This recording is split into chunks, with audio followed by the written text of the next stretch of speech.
бурхан багш бясалгал хийж одоо гээгээсэн гэж байгаа шүү дээ. Ер нь бол тийм ээ, хүн болгон мэдж байгаа.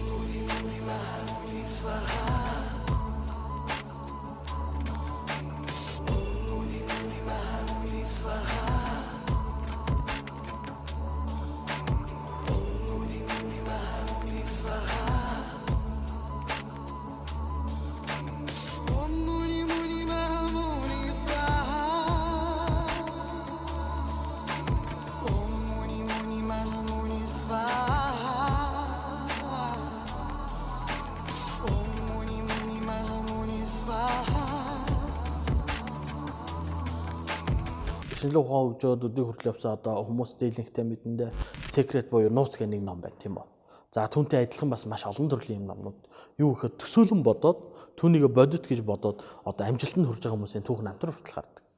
Энэ маань ерөөсөө юу вэ гэхээр сэтгэлийг одоо чиглүүлж өгж байгаа сургалт байхгүй юу? Төлөө болгон босоод за би бол ийм болно тий. Ийм байх болно. Би энэ онд энийг бүтээнийгээ өглөө болгон хүн өөртөө хэлж явах хэрэгтэй гэдэг тийм одоо амьдралын дасгалжуулагч нар болон хувь хүний хөгжилтөөр толгуурсан багш нар ингэж айлдаг. Тэгэхээр энэ айлдвар маань ерөөсөө бурхны шинд байсан зүйл. Энэ маань юу гэхээр дотоод сэтгэлээ өдрөж нөгөө бяцлаглаа хийснээр өөртөө нөгөө програм болгож суулгаж.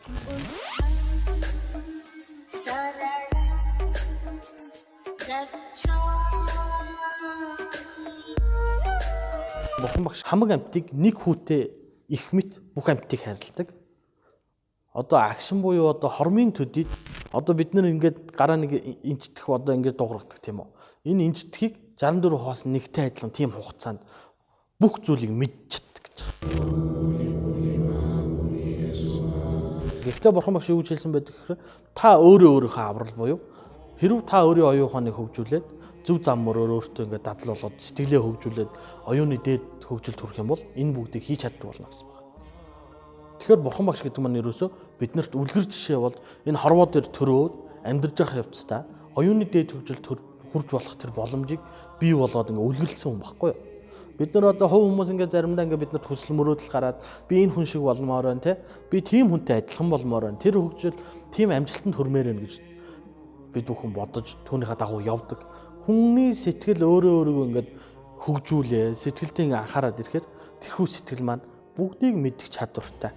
Жишээлбэл хүүхд нийлэх бүр нэг ойтой юм уу те 3 настай үедээ хийжсэн зүйлээ сандаг. Хүний сэтгэл ингээд энэ бүгдийг ингээд хурааж аваад хадгалдаг гэж байна.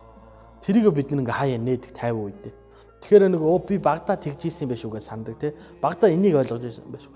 Тэгэхээр сэтгэлийн хүч гэдэг бол тийм айхтар хүчтэй байна. Тэгэхээр бурхан багш гэдэг бол ерөөсөө оюун ухааны дээд хөгжилд хүрсэн биднэрт үлгэр жишээ болж байгаа хүн гэж ойлгож байна.